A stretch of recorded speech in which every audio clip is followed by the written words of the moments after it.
तो hello student, जैसा कि हमने आपसे वादा किया था कि 10 जुलाई से आपकी क्लासेस स्टार्ट होने वाली है, उसी को हम कंटिन्यू करने वाले हैं। तो आज हम बात करने वाले हैं मोल कंसेप्ट के बारे में। इसमें मोल कंसेप्ट के बारे में जनरली टीचर लोग पढ़ाते हैं, टीचर लोग पढ़ा देते हैं मोल कंसेप्ट। बट इसमें कुछ बेसिक बातें भी हैं जो ऑल ओवर द केमिस्ट्री काम आने वाली है आपको।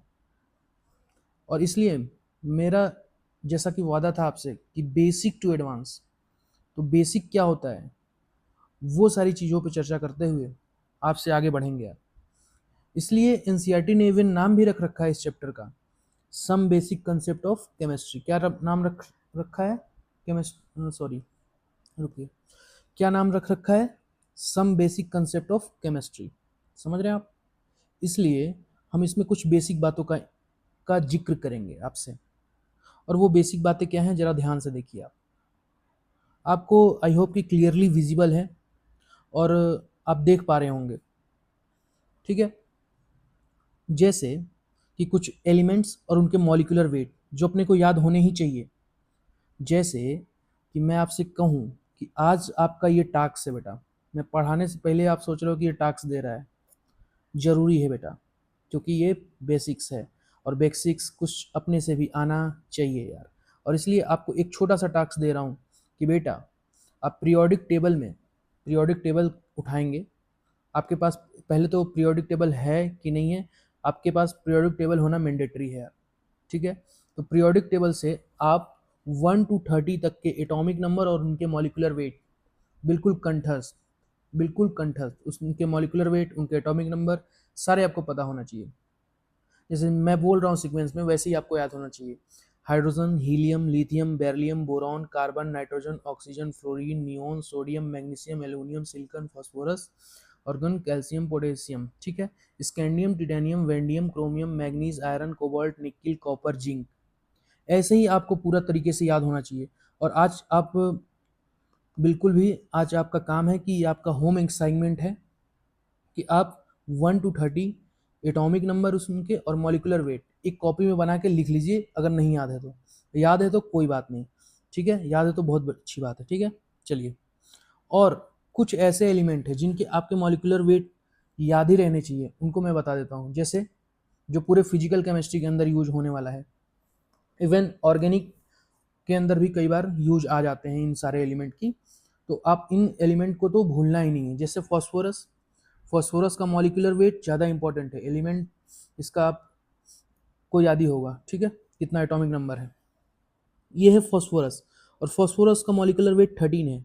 सल्फर की उसी तरह अगर बात करें तो 32, क्लोरीन की बात करें तो 35.5, कैल्शियम पोटेशियम की बात करें तो 39, कैल्शियम की बात करें 40।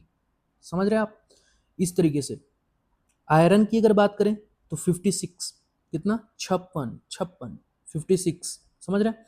कॉपर की बात करें अगर 63.5, ब्रोमीन की बात करें 80, आयोडीन की बात करें 127, बैरियम की बात करें 137, गोल्ड की बात करें 197, लीड की बात करें 207। ऐसे ही आपको याद होना चाहिए। समझ रहे हैं आप? इन सारी चीज़ों को हल्के में नहीं लेना है, हल्के में नहीं लेना है। समझ रहे हैं? हल्के में नहीं लेना है। क्लियरली चलेंगे। अब जरा देखिए मैं क्या लिख रखा हूँ, और ये आपको एज इट इज़ नोट्स ऐसे ही प्रॉपर आराम से बनाना है, कोई जल्दी हमें नहीं है। चीज़ों को बहुत आसानी से कवर करेंगे और बहुत अच्छे लेवल पे कवर करेंगे, लेकिन बशर्ते आपको छोटी छोटी चीज़ें पता होनी चाहिए। और वो चीज़ों का, इसीलिए मैं कहता हूँ यार, बेसिक से एडवांस पढ़ना जरूरी है। एडवांस तो तभी आएगा जब बेसिक क्लियर है। समझ रहे हैं? इसलिए अगर आपसे कहीं 1 मीटर क्यूब को बोला जाए कितना होगा, तो 1000 लीटर, ये पता होना चाहिए आपको, ठीक है? दूसरी बात, 1 लीटर में कितने सेंटीमीटर क्यूब होते हैं? 1000 सेंटीमीटर क्यूब होते हैं बेटा। वैसे ही 1 एमएंगस्ट्रॉन्ग की अगर मैं बात करके चलूँ बेटा, तो 1 एमएंगस्ट्रॉन्ग में 10⁻⁻10 मीटर होता है। समझ रहे हैं आप? एटॉमिक स्ट्रक्चर जैसे चैप्टर के अंदर काम आने वाला है। समझ रहे हैं? जैसे 1 नैनोमीटर में 10⁻⁻9 मीटर, 1 पिकोमीटर में 10⁻⁻12 मीटर। समझ गए? 1 पिकोमीटर में 10⁻⁻12 मीटर। समझ रहे हैं, ये चीज़ें याद होनी चाहिए। इन सब में अगर देखा जाए और भी होता है, जैसे कि फेरोमीटर होता है और भी बहुत सारी चीज़ें होती हैं, बट इन चीज़ों को आपको याद होना चाहिए। जितना मैंने बताया है उसमें सबसे ज़्यादा कौन बड़ा है? बड़ा तो देखा जाए तो सबसे बड़ा ये है, समझ रहे हैं, नैनोमीटर। क्यों? क्योंकि ये माइनस में है बेटा, और माइनस में कम वाली चीज़ें ज़्यादा होती हैं, माइनस में कम वाली चीज़ें ज़्यादा होती हैं। और इस तरीके से देखा जाए तो 1 पिकोमीटर सबसे क्या है, छोटा है, 10⁻⁻12 मीटर, माइनस में है ना बेटा। यस। दूसरी बात करें 1 लीटर की, अगर बात करें तो 10⁻³ मीटर क्यूब होता है, यही बराबर 1 सेंटीमीटर क्यूब। समझ रहे हैं, चीज़ों को एकदम अच्छे से कर लेना है। इन छोटी छोटी बातों का यूज इतनी जगह पे आने वाला है ऑल ओवर द केमिस्ट्री कि आप सोच भी नहीं सकते, और इसलिए बेसिक ही एडवांस से बेटा। 1 एटीएम की अगर मैं बात करूं, 1 एटीएम में 716 मिलीमीटर होता है, 760 मिलीमीटर। और टॉर, ये इसको टॉर भी बोल सकते हो, मिलीमीटर भी बोल सकते हो, समझ रहे हो बात। दूसरी बात कि एक एटीएम बराबर और क्या होता है, तो 101325 पास्कल होता है, या न्यूटन मीटर स्क्वायर होता है, न्यूटन मीटर स्क्वायर होता है। समझ रहे हो आप। फिजिक्स वाले सर आपको बताएंगे डायमेंशनल एनालिसिस के अंदर कि न्यूटन मीटर स्क्वायर का डायमेंशन क्या होगा, यूनिट क्या, डायमेंशन क्या होगा। समझ रहे हो आप। देखिए न्यूटन है, यहाँ पे फोर्स होगा, और ये मीटर है, लेंथ की यूनिट आ गई। समझ रहे हो। यस। ये पूरा का पूरा ये वाली क्वांटिटी थर्मोडायनेमिक्स के अंदर एज इट इज़ काम आने वाली है, इसलिए चीज़ों को बहुत प्यार से कर लीजिए, कुछ भी बकवास नहीं किया जा रहा है यहाँ पे। सारी चीज़ें एकदम आपके एज यूजुअल काम आने वाली हैं। 1 बार बराबर 10⁵ newton metre square equals to 10⁵ pascal. समझ रहे हैं आप। 1 कैलोरी में आपसे कहा जाए 4.184 जूल होता है, या फिर नियर अबाउट 4.2 जूल होता है। समझ रहे हैं, समझ रहे हैं कि नहीं। यस। अगर मैं बात करूं कि 1 electron volt, 1 electron volt, 1 electron volt में 1.6022 इंटू 10⁻⁻19 जूल होता है बेटा। समझ रहे हैं आप। बिल्कुल, आपको नोट्स प्रोवाइड हो जाएगा, आप जहाँ भी कहोगे, ठीक है। तो नोट्स की चिंता नहीं करनी है, चीज़ों को समझ लेना है अच्छे से, ठीक है, प्रॉपर वे में। 1 जूल बराबर 10⁻7 अर्ग, 10⁻7 अर्ग, और यही बराबर क्या है, 10⁻7 डाइन सेंटीमीटर। समझ रहे हो आप। इसी तरह 1 न्यूटन बराबर 10⁵ डाइन, 1 जूल बराबर 1 न्यूटन मीटर। समझ रहे हैं। 1 इंच में कितना सेंटीमीटर होता है, 2.54 सेंटीमीटर। ये क्यों बता रहे हो सर, ये क्यों बता रहे हो, इंच का तो यूज होता नहीं है ज़्यादातर केमिस्ट्री के अंदर बेटा। होता है, एनसीईआरटी में आपके गिवन है, और कहीं ना कहीं होगा, आप चिंता ना करिए, क्योंकि ये चीज़ें एग्ज़ाम में नहीं आती, इसलिए हाइडन रह जाती हैं। समझ रहे हैं। बट आपको ये पता होना चाहिए 1 इंच बराबर कितना, 2.54 सेंटीमीटर। जिस दिन यूज में आ जाएगा, कई लोग नहीं कर पाएंगे यार, कई लोग नहीं कर पाएंगे, और इसलिए तो मैं आपको ले आया हूँ, एक एक चीज़ें कवर कर रहा हूँ यार। एनसीईआरटी हो चाहे कोई भी चीज़ हो, एक एक चीज़ चर्चा करते हैं कि मास क्या है। मास, मास, ये मास है क्या। Mass of substance is the amount of matter present in it, वह अमाउंट जो किसी सबस्टांस में, किसी मैटर में प्रेजेंट है। समझ रहे हैं। Mass of a substance is the amount of matter present in it. समझ रहे हैं। मास हमेशा कैसा होता है, कांस्टेंट होता है। कैसा होता है, कांस्टेंट होता है। समझ रहे हैं आप। वो फिजिक्स की अलग बात है कि मास कई बार वेरिएबल हो जाता है थ्योरी ऑफ रिलेटिविटी से, बट उतना हमको जाने की ज़रूरत नहीं है। यहाँ पे मास क्या बोलेंगे, कांस्टेंट। केमिस्ट्री के अंदर मास कांस्टेंट है बेटा। समझ रहे हैं आप। वेट की अगर मैं बात करके चलूँ तो वेट क्या है, weight is the force. Weight क्या है, एक टाइप का बल है, फोर्स है, exerted by the gravity on an object. किसी ऑब्जेक्ट पे लगने वाला फोर्स ग्रेविटी के कारण वेट कहा जाएगा। समझ रहे हैं। Weight is the force exerted by the gravity on an object. और ये वेरी भी कर सकता है, खास बात ये है कि ये वेरी भी कर सकता है। जैसे कि ये अर्थ है और ये अर्थ पे आपने कुछ मेज़र किया, और यहाँ पे ये अर्थ है, अर्थ का ये मान लीजिए क्या है, इक्वेटर है, और ये क्या है, पोल है। समझ रहे हैं? अर्थ का ये इक्वेटर है, ये पोल है, ये इक्वेटर है, ये पोल है। समझ रहे हैं आप? तो जैसे जैसे आप पोल की तरफ जाएंगे मास वेरी करेगा। समझ रहे हैं? सर आप ये क्यों बता रहे हो केमिस्ट्री में? ये सारी बातें तो फिजिक्स में होती हैं। तो बेटा जब आप कभी आगे जाके केमिस्ट्री के अंदर जब आप कभी वेट मेज़र कर रहे होगे तो मैं आपको याद ज़रूर आऊँगा, क्योंकि जब आप वेट मेज़र करोगे तो कहीं ऐसी जगह पे ना कर दो जहाँ पे वेट कुछ अलग आ जाए और दूसरी जगह पे कहीं कुछ अलग आ जाए। समझ रहे हो? उस समय आपको ये बात की ज़रूरत पड़ेगी। और मैं आपको इसलिए नहीं पढ़ा रहा हूँ कि आपका सिलेक्शन हो जाए। आप यार जहाँ भी जाएँ, यार आप जहाँ भी जाएँ, आप जहाँ भी जाएँ अपने फील्ड में नंबर 1 पे रहें, क्योंकि मुझे पता है यहाँ से सारे लोग सेलेक्ट नहीं होने वाले। जो कंसिस्टेंसी के साथ लगा रहेगा, मेहनत करेगा, ज़बरदस्त तरीके से दिन रात अपनी लगाएगा, वही सेलेक्ट होने वाला है यार। ठीक है, चलिए तो आगे बढ़ते हैं।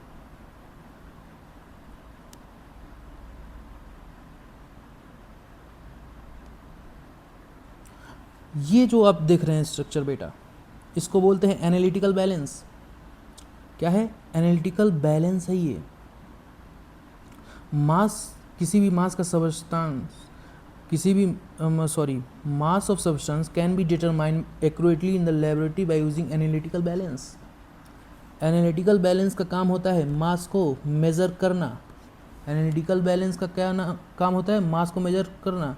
सर ये सब तो कोई भी नहीं पढ़ाता, आप क्यों पढ़ा रहे हो? बेटा जिस दिन क्वेश्चन बनेगा उस दिन नया होगा, इसलिए मैं पढ़ा रहा हूँ ये। समझ रहे? कभी पूछ लिया जाए कि एनालिटिकल बैलेंस क्या होता है। कई बार आसान भी क्वेश्चन आ जाते हैं, कई बार टफ़ भी आते हैं। तो मुझे आसान की भी तैयारी करनी है और टफ़ की भी तैयारी करनी है। हर पेपर के लिए तैयार रहना है। समझ रहे हैं आप? हर पेपर के लिए तैयार रहना है। कुछ भी चीज़ें इम्पॉर्टेंट और ईजी नहीं होती। समझ रहे? अनरिलेवेंट नहीं होती। जब एग्ज़ाम में आ जाता है तो वही चीज़ें इंपॉर्टेंट हो जाती हैं। समझ रहे? तो एक एक चीज़ पे ध्यान देना बेटा। इसलिए मैं आपसे बात कर रहा हूँ एनालिटिकल बैलेंस के बारे में। क्या है ये एनालिटिकल बैलेंस? ये ज़्यादा एक्यूरेट है। एक होता है नॉर्मल बैलेंस, एक होता है एनालिटिकल बैलेंस। जो एनालिटिकल बैलेंस होता है वो मोर एक्यूरेट होता है। समझ रहे? कैसा होता है? मोर एक्यूरेट होता है। इसका लीस्ट काउंट कितना होता है? 0.001 ग्राम तक मेज़र कर सकता है। लीस्ट काउंट वो क्वांटिटी है जो जितना कम से कम मेज़र कर ले वही उसका लीस्ट काउंट होता है बेटा। समझ रहे आप? लीस्ट काउंट 0.001 ग्राम किसका है? एनालिटिकल बैलेंस का, जबकि नॉर्मल बैलेंस का 0.01 ग्राम। और इसीलिए तो बेटा एनालिटिकल बैलेंस क्या है? मोर एक्यूरेट है। मोर एक्यूरेट है बेटा। एनालिटिकल बैलेंस में आप देख रहे होगे इसमें ग्लास इनक्लोजर पाया जाता है और नॉर्मल बैलेंस में कोई भी ग्लास इनक्लोजर नहीं पाया जाता है। जैसा कि आप सभी फिजिक्स पढ़ते हो और फिजिक्स में ऐसा बताया जाता है कि जब कभी एयर रेजिस्टेंस आ जाता है तो कुछ चेंजिंग आ जाती है चीज़ों में, कुछ मास में, तभी तो कुछ चीज़ें को इग्नोर मार दिया जाता है फिजिक्स के अंदर। और इसलिए जब यहाँ मास मेजर कर रहे होगे आप तो इसमें क्या लगा होगा? ग्लास इनक्लोजर लगा होगा। क्या लगा होगा? Glass enclosure. समझ रहे हो? ताकि बाहर की हवा कोई भी मास पे प्रभाव न डाले यार। जितना जो मास है वो एक्यूरेटली आए। क्योंकि आप सोचो ये कितनी छोटी क्वांटिटी है, 0.001 ग्राम। और जब इसमें एयर आ जाएगा तो एयर का भी कुछ मास होगा। समझ रहे हो?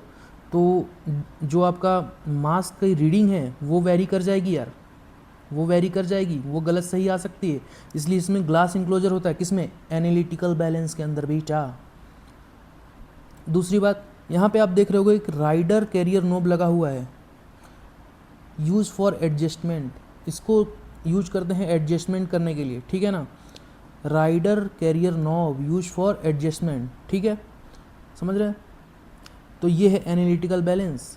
जैसा कि आप देखते होगे गांव में पहले चलता था नॉर्मल वाला तराजू, समझे? दादाजी का तराजू। समझ रहे हो?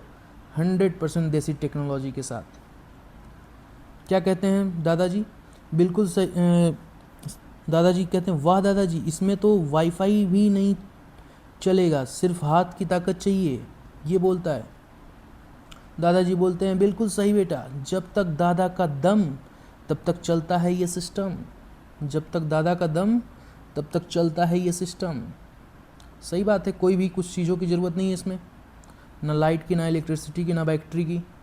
जब तक दादा के अंदर दम रहेगा तब तक चलता रहेगा सिस्टम, समझ रहे हैं। और इस वाले मेथड को क्या बोलते हैं? Ordinary balance. क्या बोलते हैं? Ordinary balance. क्या बोलते हैं? Ordinary balance. यार समझ रहे हैं आप? कहते हैं पुराना है पर खरा है, पुराना है पर खरा है। यस, ज़रा देखिए वॉल्यूम क्या होता है चीज़। आइए आज वॉल्यूम के बारे में चर्चा हो ही जाए। बेटा, amount of space occupied by the substance. आप जहाँ भी बैठे हुए हो टिका के, समझ रहे हो, आप जहाँ भी बैठे हुए हो कितना स्पेस ऑक्युपाई कर रहे हो, that is the volume, that is the volume. समझ रहे हो? आप मान लो कहीं से भी लेक्चर को मेरे देख रहे हो, पेड़ पे बैठ के देख रहे हो या फिर खटिए पे लेटे हुए हो गांव के देसी स्टाइल अंदाज में, यार समझ रहे हो, या फिर बेड पे ही क्यों न लेटे हो, कुछ ना कुछ तो स्पेस ऑक्युपाई कर रहे होगे। और जो भी आप स्पेस ऑक्युपाई करोगे यार, जो भी आप स्पेस ऑक्युपाई करोगे, that is the volume, that is the volume. SI unit क्या होती है? Metre cube. एसआई यूनिट क्या होती है? Metre cube. कभी आपसे लीटर लिखा हुआ आ जाए, गलती से लगा मत देना, गलती से लगा मत देना, नहीं। एसआई यूनिट क्या होती है? वॉल्यूम की। मीटर क्यूब होती है। जनरली हम लोग लीटर ही ज़्यादातर यूज करते हैं, इसलिए दिमाग में ये सिग्नल जा सकता है कि एसआई यूनिट कहीं लीटर तो नहीं, कंफ्यूज नहीं होना है। लीटर एक कॉमन यूनिट है बेटा, लीटर एक कॉमन यूनिट है, समझ रहे हैं आप? जरा देखिए, volume is mostly denoted in centimetre cube and decimetre cube in chemistry lab, और स्मॉलर वॉल्यूम आर यूज्ड। समझ रहे हैं? केमिस्ट्री के अंदर सेंटीमीटर क्यूब या डेसीमीटर क्यूब में हम वॉल्यूम को मेज़र करते हैं। क्यों? क्योंकि बहुत ज़्यादा कोई एलिमेंट का मेजर करना होगा तो उसके लिए बड़े बड़े आपके पास तराजू होते हैं, बड़े बड़े वेट मेजरिंग डिवाइस होते हैं।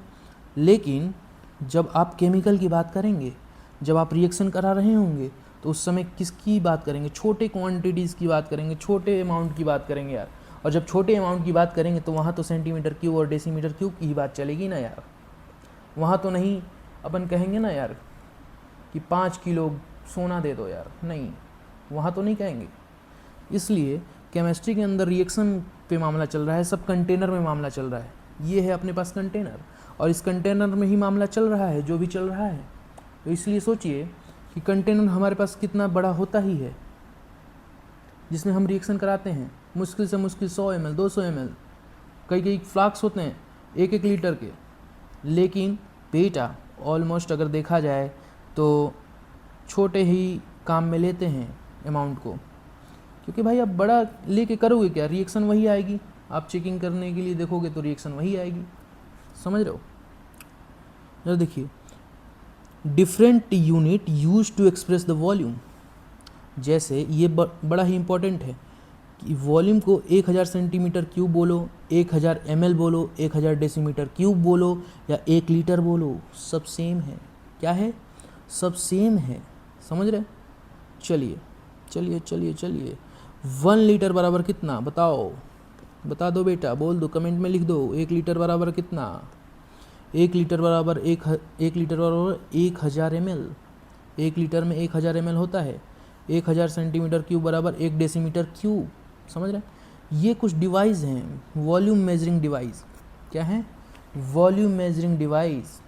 ये वाला जो फ्लक्स है, वॉल्यूमेट्रिक फ्लक्स, ये है ग्रेजुएटेड सिलेंडर, पिपेट, ब्यूरेट, समझ रहे हैं? इन सब की फ़ोटो आँखों में सेट कर लेनी है, इन सब की फ़ोटो आँखों में सेट कर लेनी है इनके नाम के साथ, इनके नाम के साथ, समझ रहे हैं आप?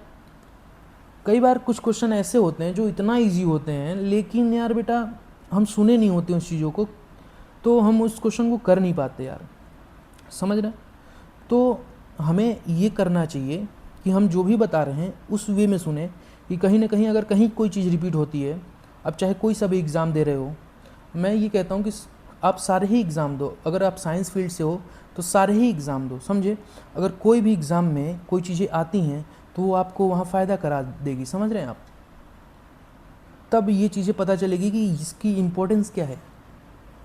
आज भले ही हमारे सिलेबस के अंदर ये नहीं है, लेकिन मैं इसको इसलिए बता रहा हूँ एक कॉमन वे में। पढ़ना तो सब कुछ है, पूरे साल पढ़ते हैं अपन यार। ये भी पता है मुझे क्वेश्चन क्या आना है, मैंने तो इवन 3 मिनट के अंदर जो पढ़ाया था वही आ गया एग्ज़ाम के अंदर।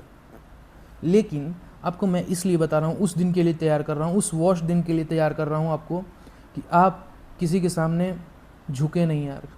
उस दिन के लिए आपको तैयार कर रहा हूँ, ठीक है। चलिए तो आगे बढ़ते हैं। अब देखिए डेंसिटी क्या है। डेंसिटी, आज चर्चा डेंसिटी पे भी होगी कि कौन कितना ज़्यादा क्लोजेस्ट है, कौन कितना ज़्यादा पास पास है, ये डेंसिटी को बताता है। ज़रा देखिए अंग्रेज़ी में लिखी हुई कुछ लाइनें हैं, उनको देखिए क्या कहता है ये डेंसिटी अपने बारे में। Density of a substance tells us about how closely it's particle is packed. समझ रहे हैं, कौन ज़्यादा क्लोजली पैक हैं, समझ रहे हो। जैसे आप देखो गैस की डेंसिटी ज़्यादा है या कम है, बताओ। कम है। लिक्विड की फिर ज़्यादा है, फिर किसकी है, सॉलिड की। डेंसिटी की बात कर रहा हूँ ये मैं, किसकी बात कर रहा हूँ, डेंसिटी की। आप समझ रहे होगे डेंसिटी का एक्चुअल मतलब क्या है यार, कि कौन किसके कितना पास है, कौन किसके कितना पास है। इस बात पे डिपेंड करेगा कि कौन कितना डेंस है, कौन किसके पास है। ये इस बात पे डिपेंड करेगा कि कौन कितना पास है। समझ रहे हो, कौन कितना डेंस है इस बात पे डिपेंड करेगा कि कौन कितना पास है। समझ रहे बात, समझ गए कि नहीं। फिर से एक बार रिपीट कर रहा हूँ, कौन कितना डेंस है इस बात पे डिपेंड करेगा कि कौन कितना पास है। समझ रहे हैं आप। चलिए दूसरी बात, एक इक्वेशन आती है PV = nRT, जो विग्नियर्स हैं शायद जानते भी हो और नहीं भी जानते हो। मैं सबको लेके चल रहा हूँ यहाँ पे। जब लेवल उठेगा तो पानी नहीं मांगोगे आप लोग, ठीक है ना। अभी तो बेसिक बातें चल रही हैं और ये बेसिक बातें याद होनी चाहिए आपको। समझ रहे हैं कि नहीं। PV = nRT, इसको बोलते हैं आइडियल गैस इक्वेशन। क्या बोलते हैं, आइडियल गैस इक्वेशन। समझ रहे हो। और एक फॉर्मूला होता है डेंसिटी = मास पर यूनिट वॉल्यूम। मास पर यूनिट वॉल्यूम, किसी वॉल्यूम में कितना मास है, ये बात डेंसिटी की ओर इशारा करता है। समझ रहे हैं आप, डेंसिटी की ओर इशारा करता है। किसकी ओर, डेंसिटी की ओर इशारा करता है। समझ रहे हैं। दूसरी बात, डेंसिटी का एक फॉर्मूला और होता है जो कि बहुत इम्पॉर्टेंट है कहीं ना कहीं केमिस्ट्री, क्योंकि केमिस्ट्री में ओवरऑल आपको थर्मो भी पढ़नी होती है और फिजिक्स में भी कहीं ना कहीं थर्मोडायनेमिक्स पढ़नी होती है। तो वो चीज़ें कहीं ना कहीं आएगी ही आएगी, और इसलिए मैं चीज़ों को कवर कर रहा हूँ अपने तरीके से, ताकि वो चीज़ें जब आएँ तो आप कंफ्यूज ना हो। बाकी फिजिक्स वाले सर आपको बताएंगे अच्छे से, लेकिन मैं भी अपना काम पूरी ईमानदारी से करना चाहता हूँ यार, पूरी ईमानदारी के साथ। समझ रहे हैं।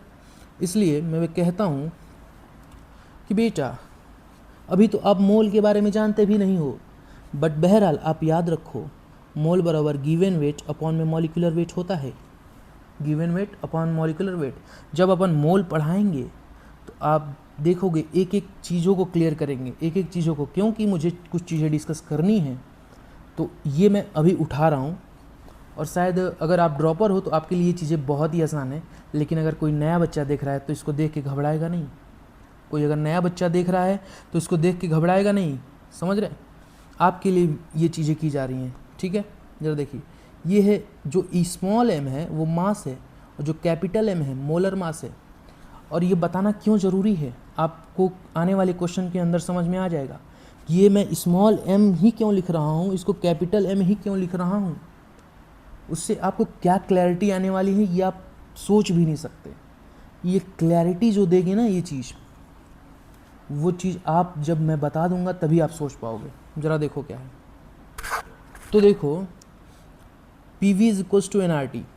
अगर मैं P को नीचे ले आऊँ, अगर मैं इस वाले P को यहाँ नीचे ले आऊँ, समझ रहे हो, तो ये क्या बनेगा ओवरऑल V और ये N जो है small m upon capital M है। क्या है, small m upon capital M है। तो N की जगह मैं ओवरऑल क्या रख रहा हूँ, small m upon capital M, small m upon capital M। बहुत प्यार से समझिएगा, ये n है, ये n है, क्या है, ये मोल है, ये क्या है, मोल है, समझ रहे हो। और ये p को मैंने नीचे ले आया, यहाँ पे p को क्या ले आया, नीचे ले आया। और जब p को नीचे ले आया तो ओवरऑल इक्वेशन क्या बना, वॉल्यूम की छोटा m अपॉन बड़ा m into R T upon में p, समझ रहे हो, ये वॉल्यूम का आया सिस्टम, समझ रहे हो। अब देखो, क्योंकि हमें पता है ये चीज़ कि डेंसिटी बराबर मास, ये छोटा वाला m है, मास क्या है, छोटा वाला m है, सोटा वाला m है, समझ रहे हो, ये सोटा वाला m है। ये क्लैरिटी आनी ज़रूरी है, समझे।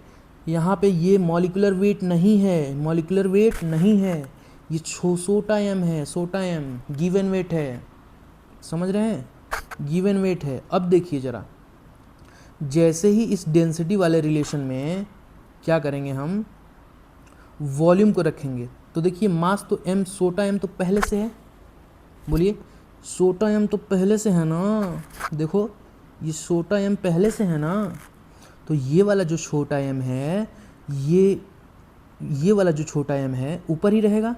और जब हम इस वॉल्यूम को, इस वाले वॉल्यूम को इससे रिप्लेस करेंगे तो हमारे पास क्या निकल के आ जाएगा, डेंसिटी बराबर pm/RT। अब समझ में आ रहा है कि जब ये कटेगा, छोटा m से छोटा m कटेगा, क्या कटेगा, छोटा m से छोटा m कटेगा बेटा, समझ रहे हो कि नहीं, छोटा m से छोटा m कट जाएगा तो यहाँ पे बचेगा मॉलिक्यूलर वेट। और आपको आज के बाद ये क्लैरिटी होगी कि ये जो डेंसिटी बराबर, कई लोग, आप में से कई लोग जानते होंगे pm/RT, डेंसिटी बराबर pm/RT, बट ये वाला जो है ये मॉलिक्यूलर वेट है। अगर कभी मास दे के वो कंफ्यूज करना चाहे, गिवन वेट दे के कंफ्यूज करना चाहे, बोल देना डेंसिटी डिपेंड ही नहीं कर रही है यार उस पर। हाँ, लेकिन जब कभी मॉलिक्यूलर वेट वो कह दे तो अब मामला बदल जाएगा, क्योंकि डेंसिटी अब मॉलिक्यूलर वेट के डायरेक्टली प्रोपोर्शनल हो जाएगी, प्रेशर के डायरेक्टली प्रोपोर्शनल हो जाएगी, और आर और टी के इन्वर्सली प्रोपोर्शनल में हो जाएगी। समझ रहे हैं कि नहीं, डेंसिटी बराबर pm/RT, समझ रहे हैं।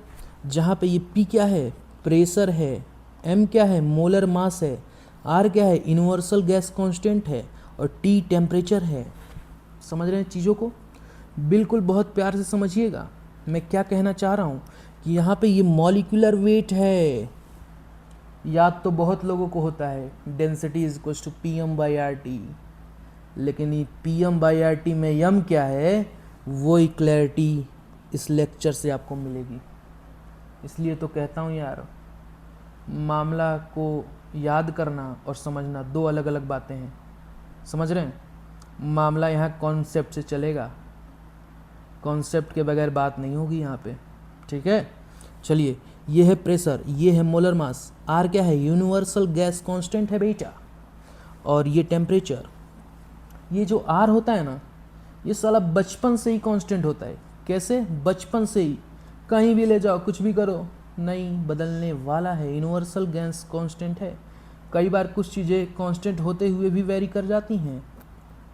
वो फिजिक्स में आप सर से पूछना कि कौन सी ऐसी चीज़ है कि जो कांस्टेंट होने के बाद भी वेरी कर जाती है, तो आपको वो फिजिक्स वाले सर बताएंगे, ठीक है, पूछना। वैसे अगर नहीं बताए तो मैं बता दूंगा। चलिए, आर यूनिवर्सल गैस कांस्टेंट पे चर्चा, समझ गए, यूनिवर्सल गैस कांस्टेंट पे चर्चा, समझ रहे हो।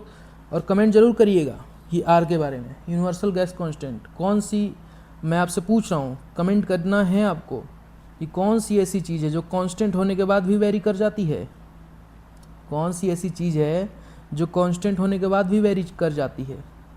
इस पे थोड़ा सोच के आइएगा, थोड़ा रिसर्च करके आइएगा, मज़ा आएगा आपको, ठीक है बेटा। आर यूनिवर्सल गैस कांस्टेंट है और इस पे चर्चा शुरू करते हैं। देखिए बेटा, क्वेश्चन के अंदर आपको कभी भी जब प्रेशर एटीएम के टर्म में दिखे और वॉल्यूम लीटर के टर्म में दिखे, किसके टर्म में, फिर से सुन लीजिए, प्रेशर एटीएम के टर्म में, वॉल्यूम लीटर के टर्म में जब भी दिख जाए और टेम्परेचर 300 केल्विन हो, कितना, टेम्परेचर 300 केल्विन हो तो उस समय आर और टी की वैल्यू 25, आर और टी की वैल्यू 25, कितना 50 नहीं 25, कितना 25, समझ गए। और आर की ऐसे इंडिविजुअल वैल्यू अगर प्रेशर एटीएम में है, वॉल्यूम लीटर में है, तो आर की ऐसे वैल्यू 0.0821 लीटर एटीएम मोल पर केल्विन, पर मोल पर केल्विन, समझ गए। फिर से मैं बोल दे रहा हूँ, हो सकता है कुछ गलत रिपीट हो गया हो, लेकिन फिर से मैं बोल दे रहा हूँ, R is equals to 0.0821 litre ATM पर मोल पर केल्विन। यूनिट भी याद रखनी है, समझ रहे हैं, यूनिट भी याद रखनी है। हालांकि आप फिजिक्स में पढ़ लोगे तो यूनिट याद रखने की ज़रूरत है नहीं, क्योंकि P V is equals to n R T. आप जरा देखो, P V is equals to n R T, P V is equals to n R T से अगर मैं बात करके चलूँ तो आर को यहाँ रहने देता हूँ, पी और मोल और टी नीचे। अब देखो, ये प्रेशर, ये वॉल्यूम, ये मोल, ये टेम्परेचर, वही तो लिखा हुआ है। देखिए वॉल्यूम वाली लीटर, प्रेशर एटीएम की, और नीचे मोल पर केल्विन, ये टेम्परेचर को केल्विन में लिखते हैं, टेम्परेचर को हमेशा केल्विन में लिखते हैं, समझ रहे हैं। टेम्परेचर को हमेशा किस में लिखते हैं, केल्विन में, समझ रहे हैं बात को। चलिए, जब प्रेशर पास्कल में दिया हो और वॉल्यूम मीटर क्यूब में दिया हो, जब प्रेशर पास्कल में दिया हो और वॉल्यूम मीटर क्यूब में दिया हो, जब प्रेशर पास्कल में दिया हो और वॉल्यूम मीटर क्यूब में दिया हो, उस केस में आर की वैल्यू 8.3 जूल पर मोल पर केल्विन होती है, समझ रहे हैं आप। उस समय आर की वैल्यू 8.314 जूल पर मोल पर केल्विन होती है, समझ रहे हैं आप। और दूसरी बात, 8.314 पास्कल मीटर क्यूब पर मोल पर केल्विन भी होती है। ये दोनों ही यूनिट के बारे में आपको रिसर्च करके आना है कि ये यूनिट आई कैसी है। अगर आप नहीं करके आओगे तो अपने साथ धोखा करोगे, मेरे साथ नहीं, ठीक है।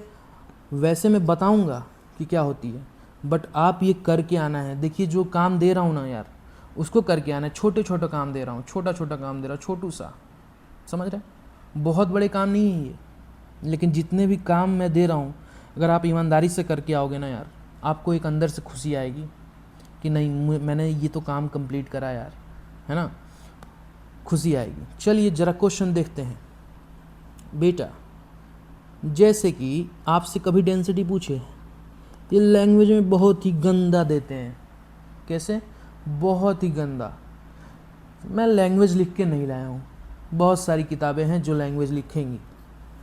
मेरा काम है आपको सिखाना, और आपको जिस दिन सिखा दूंगा उस दिन लैंग्वेज भी कराऊंगा, ठीक है। कोई बड़ी बात नहीं है मेरे लिए। मेहनत करते आए हैं, मेहनत करेंगे आपके साथ मिलके, ठीक है। ज़रा देखिए, बट अभी चीज़ों को मुझे को ग्रैब करवानी है, समझाना है चीज़ों को, इसलिए मैं यहाँ पे भारी भरकम लैंग्वेज के साथ क्वेश्चन को लेके नहीं आया हूँ।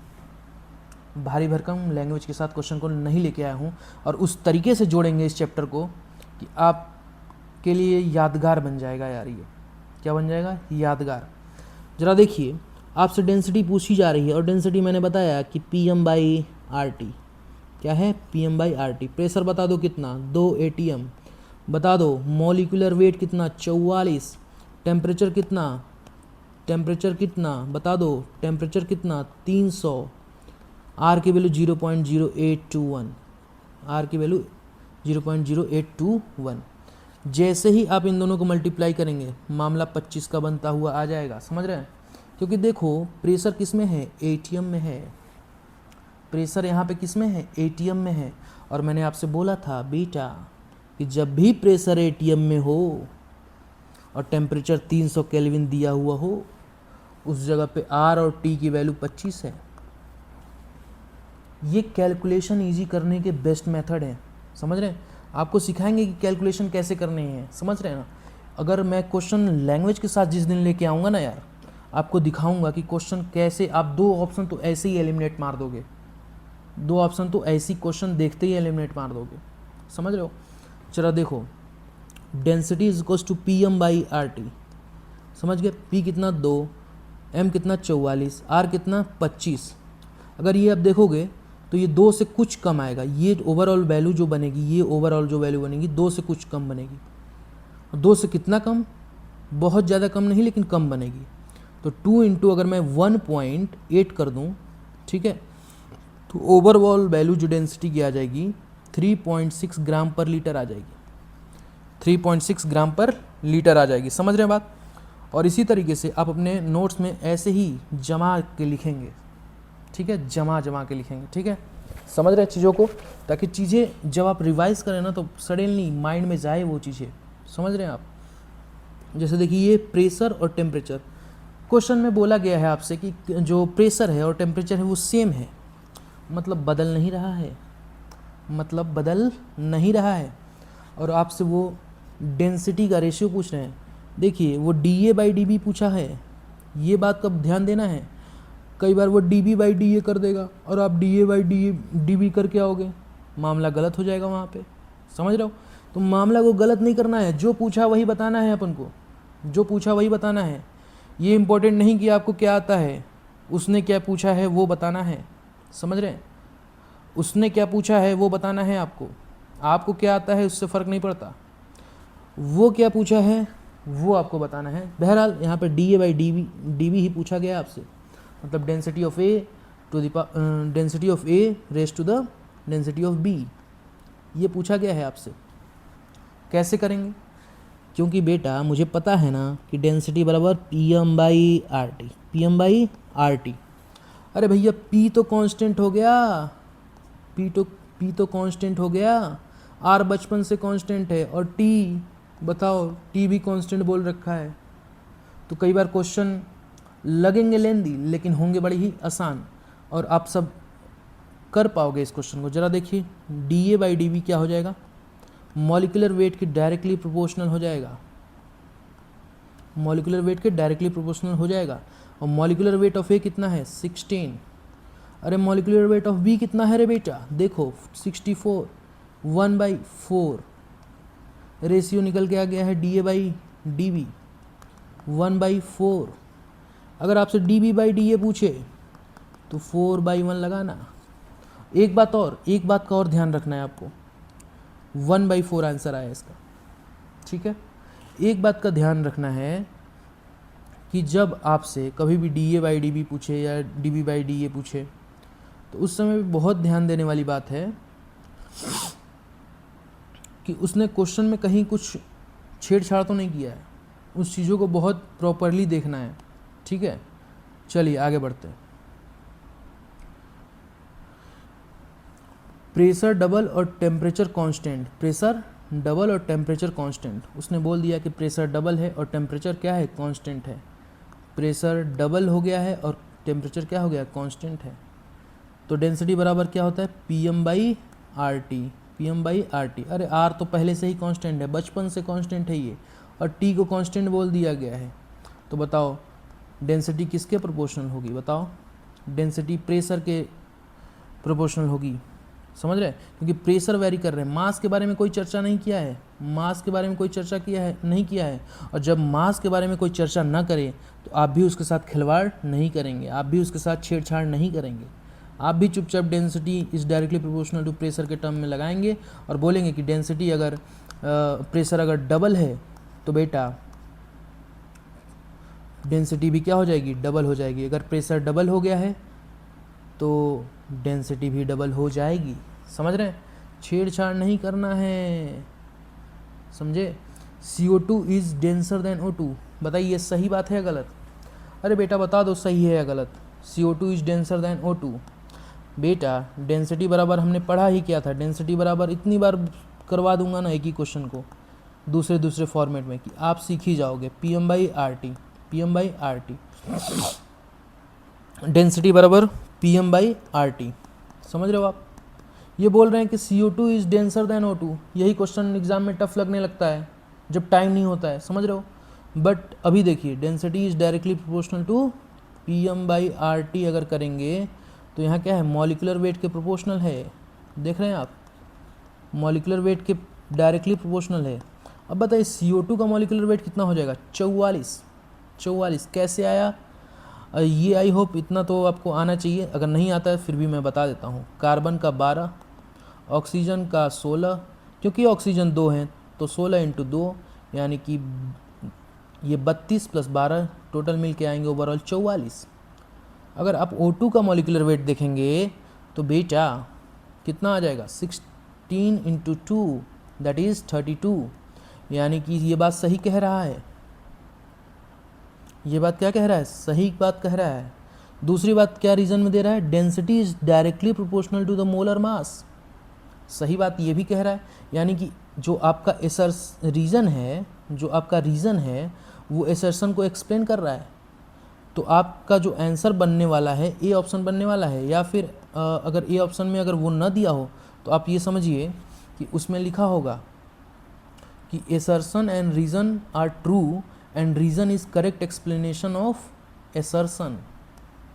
समझ रहे हो? ये स्टेटमेंट सही होगा, समझ रहे हैं आप? चलिए आगे बढ़ते हैं, चीज़ों को समझिए। अगर कहीं कोई दिक्कत हो मैसेज करिए आराम से, कोई दिक्कत वाली बात नहीं है। दूसरी बात, अगर हम टेम्परेचर की बात करके चले बेटा, टेम्परेचर क्या है? ये टेम्परेचर कुछ नहीं है बेटा, जैसे कि major of hotness and coldness is called temperature. अब अपना थोड़ा सर को छूइए ना, कुछ महसूस हो रहा है? गर्म है या ठंडा? कमेंट करके बताइए कि गर्म है या ठंडा, क्या फील हो रहा है? तो वही टेम्परेचर है यार। Measure of hotness and coldness is called as temperature. कौन कितना हॉट है और कौन कितना कोल्ड है, इसी के मेज़रमेंट को टेम्परेचर बोलते हैं। क्या बोलते हैं? टेम्परेचर बोलते हैं। और ये जो टेम्परेचर है physical state, define physical state of matter, matter के फिजिकल स्टेट को डिफाइन करता है टेम्परेचर। कैसे? सर बता दो कैसे करता है यार। बेटा अगर आप 0 डिग्री सेल्सियस पे जाओगे तो पानी क्या होगा? अरे वो पानी भी रह सकता है और वो आइस भी बन जाएगा, यानी कि वो सॉलिड भी हो सकता है, लिक्विड भी हो सकता है। लेकिन बिलो 0 डिग्री जाओगे तो ये बात तय है कि कुछ वाटर आइस में कन्वर्ट हो जाएगा, कुछ वाटर आइस में कन्वर्ट हो जाएगा। उसी प्रकार से अगर आप 100 डिग्री पे जाओगे तो आपका मामला क्या बनेगा? अगर आप 100 डिग्री पे जाओगे तो कुछ हो सकता है कि पानी ही हो, कुछ स्टीम बन जाए। समझ रहे हो? कुछ स्टीम बन जाए। तो ये फिजिकल स्टेट को डिफाइन करता है ये टेम्परेचर। टेम्परेचर बढ़ाने और घटाने से उसकी फिजिकल स्टेट चेंज हो जाती है। समझ रहे हो कैसे? बताया जैसे वैसे ही चेंज हो जाती है। समझ रहे हो? 30 डिग्री पे देखो पानी पानी है, 30 डिग्री पे पानी पानी है, और बिलो 0 डिग्री सेल्सियस पानी सॉलिड है, पानी लिक्विड है 30 डिग्री पे। समझ रहे हैं? ये मामला बन रहा है। और एसआई यूनिट क्या होती है? केल्विन। अरे टेम्परेचर को हमेशा केल्विन में रखते हैं रे बेटा, समझ गए? जरा देखो, एक फॉर्मूला है एक्स केल्विन, कोई भी एक्स यूनिट मान लेते हैं, जैसे कि एक्स केल्विन दिया गया है आपके सामने, समझ गए? और -273 डिग्री केल्विन और अपन 373 -273, और इसको कंपेयर करेंगे जब आप टेम्परेचर इन डिग्री सेंटीग्रेड से -0 degree centigrade upon 100 -0 degree centigrade. जब आप इसको कंपेयर करेंगे, सिंप्लीफाई करेंगे, तो आपके पास रिलेशन आएगा डिग्री सेंटीग्रेड का फ़ारेनहाइट से, और फ़ारेनहाइट का रिलेशन केल्विन में। समझ रहे हैं? ऐसे कंपेयर आप कर सकते हैं। बेटा सर आपने ये सारी चीज़ें लिखी कैसे? बेटा मैंने कुछ नहीं किया है, इसको लिखने का तरीका जरा यहाँ पे ध्यान से देखिए। देख रहे हैं? ये यहाँ पे पर्टिकुलर यूनिट की रीडिंग होगी। समझ रहे हो? पर्टिकुलर यूनिट की रीडिंग होगी माइनस उसका लोअर फ्रीजिंग पॉइंट जो होगा वो, अपॉन में उसका upper boiling point minus lower freezing point करेंगे, और आंसर आ जाएगा। सर मुझे तो ये पता ही नहीं है कि लोअर फ्रीजिंग पॉइंट क्या होता है, अपर बॉइलिंग पॉइंट क्या होता है, लोअर फ्रीजिंग पॉइंट क्या होता है। कोई बात नहीं बेटा, सीखेंगे आराम से। जैसे अगर मैं सेल्सियस में बात करूं तो 0 डिग्री सेल्सियस पे फ्रीजिंग पॉइंट ऑफ वाटर माना जाता है। वही अगर मैं फ़ारेनहाइट में बात करूं तो 32 डिग्री फ़ारेनहाइट पे फ्रीजिंग पॉइंट ऑफ वाटर माना जाता है। और इसमें अगर बात करूं तो 273.15 केल्विन पे इसका फ्रीजिंग पॉइंट माना जाता है। समझ रहे हैं? फ्रीजिंग पॉइंट ऑफ किसका, वाटर का। कोई भी केमिकल लिख दे आप नहीं मान लेना, क्योंकि हर केमिकल का, हर चीज़ का, ठीक है ना, एक पर्टिकुलर फ्रीजिंग पॉइंट और बॉइलिंग पॉइंट बनाया गया है, मेल्टिंग पॉइंट बनाया गया है, समझ रहे हो। तो ये हम वाटर के बारे में चर्चा कर रहे हैं, समझ रहे हैं ना आप, कुछ भी नहीं लगा के चले आएंगे। वाटर की चर्चा हो रही है यहाँ पे, ध्यान से समझ लीजिए, वाटर की चर्चा हो रही है। और यहाँ पे सेल्सियस के अंदर 0 डिग्री सेल्सियस रेफरेंस पॉइंट माना गया है, सेल्सियस के अंदर फ्रीजिंग पॉइंट। जैसा कि आप एक डॉक्टर बनने वाले हो, अगर डॉक्टर बनने वाले हो तो आपको ह्यूमन बॉडी के टेम्परेचर के बारे में कई बार ज़रूरत पड़ेगी ही पड़ेगी, बिना इवन इसके काम भी नहीं होता कुछ। अगर कोई डायग्नोस कराने जाता है तो पहले उसका टेम्परेचर ही चेक किया जाता है, इवन ये बॉडी की टेम्परेचर क्या है, समझ रहे हो। तो ह्यूमन बॉडी की अगर मैं बात करें कि चलूँ तो 37 डिग्री सेल्सियस और 98.6 डिग्री फ़ारेनहाइट ये ह्यूमन बॉडी का टेम्परेचर है, समझ रहे हो, ये ह्यूमन बॉडी का टेम्परेचर है। रूम टेम्परेचर किसको कितने डिग्री सेल्सियस को कहा जाता है, 25 डिग्री सेल्सियस को रूम टेम्परेचर कहा जाता है, समझ रहे हो, 25 डिग्री सेल्सियस को रूम टेम्परेचर कहा जाता है बेटा। दूसरा, अगर वो आपसे कहे 25 डिग्री सेल्सियस ना दे और वो बोल दे साफ साफ कि रूम टेम्परेचर पे हम बात कर रहे हैं, आपको सीधे 25 डिग्री मान लेना है, 25 डिग्री मान लेना है।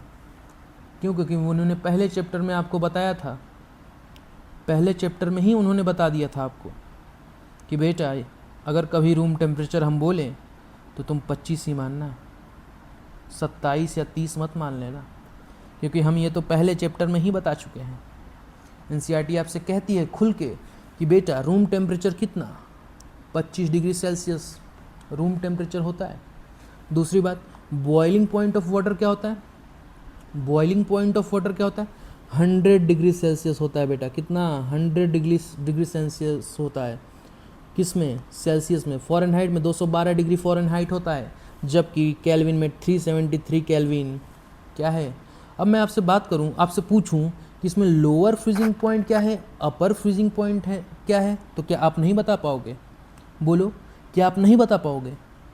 बोलो, बता पाओगे कि नहीं बता पाओगे यार? मुझे तो लगता है नहीं बता पाओगे यार। बता देना यार, ठीक है, बहुत मेहनत से पढ़ा रहे हैं, बता देना प्लीज़, ठीक है। 0 डिग्री सेल्सियस क्या बोलते हैं, लोअर फ्रीजिंग पॉइंट वाटर का, और 100 डिग्री सेल्सियस किसका, अपर बॉइलिंग पॉइंट किसका, वाटर का। समझ रहे हैं? यहीं से ये मैंने ये डिराइव किया है, समझ रहे हो। कोई भी यूनिट में आपको देखा जाए तो ये क्या है, उसका लोअर फ्रीजिंग पॉइंट है, ये क्या है, अपर फ्रीजिंग पॉइंट है, और ये क्या है, अपर फ्रीजिंग नहीं, अपर बॉइलिंग पॉइंट है, और ये क्या है, लोअर फ्रीजिंग पॉइंट है। और इसी तरीके से सभी का अगर कंपेयर करना हो तो आप निकाल सकते हो, ठीक है, कोई दिक्कत वाली बात नहीं है। अब इसमें बहुत ज़्यादा ध्यान देने की क्या ज़रूरत है आपको, वो मैं आपको बताता हूँ। इतनी बातें शायद सभी को पता होती है, और अगर नहीं पता है तो वो आप सीख लीजिए, मैंने बता रखा है, बहुत प्यार से समझाया आपको, और आपसे इतना तो उम्मीद कर ही सकता हूँ ना यार कि आप इतना तो बता दो, आप समझ रहे हो। लेकिन आपको क्या ध्यान रखना है वो ध्यान से सुनो। Temperature below 0 degree Celsius, that is negative value, are possible in Celsius scale, but in Kelvin scale negative temperature is not possible. Negative value of temperature is not possible in Kelvin, Kelvin में negative नहीं हो सकता, समझ गए। क्योंकि absolute 0 पर particle की thermal velocity ही minimum हो जाती है। 0 केल्विन पे अगर देखा जाए, एब्सोल्यूट 0 पे, एब्सोल्यूट 0 केल्विन, 0 केल्विन को क्या बोलते हैं, एब्सोल्यूट 0, एब्सोल्यूट 0। अरे 0 केल्विन को क्या बोलते हैं, एब्सोल्यूट 0। और एब्सोल्यूट 0 पे पार्टिकल की थर्मल वेलोसिटी मिनिमम हो जाती है, समझ रहे हैं। इसलिए टेम्परेचर केल्विन में अगर बात करें, या तो ज़्यादा होगा या बराबर होगा 0 से। टेम्परेचर केल्विन में या तो ज़्यादा होगा, या तो ज़्यादा होगा या बराबर होगा, किससे, 0 से, 0 से, समझ रहे ये बात। और हम आपसे बोलते आए हैं कि टेम्परेचर हमेशा केल्विन में, टेम्परेचर को हमेशा केल्विन में रखना है केमिस्ट्री के अंदर, इवन फिजिक्स के अंदर भी रखना है बेटा। समझ रहे हैं कि नहीं आप? Yes. Relation between Fahrenheit and Celsius, relation किसके किसके बीच का? Fahrenheit and degree Celsius. बेटा अगर मैं बात करके चलूँ कि रिलेशन मैंने कैसे निकाला, जैसे कि मैंने लिखा डिग्री सेंटीग्रेड, ठीक है, माइनस उसका लोअर फ्रीजिंग पॉइंट कितना 0 अपॉन में 100 माइनस 0, मतलब 100 क्या है? अपर बॉइलिंग पॉइंट है, अपर बॉइलिंग पॉइंट है 0। जैसे ही मैंने बराबर किया इनको फ़ारेनहाइट से, तो अपने पास एक रिलेशन निकल के आया बेटा। देखो क्या, इधर से तो बचेगा C और ये 100, क्योंकि 0 0 का कोई मतलब है नहीं, तो C/100 मैंने यहाँ पे लिखा।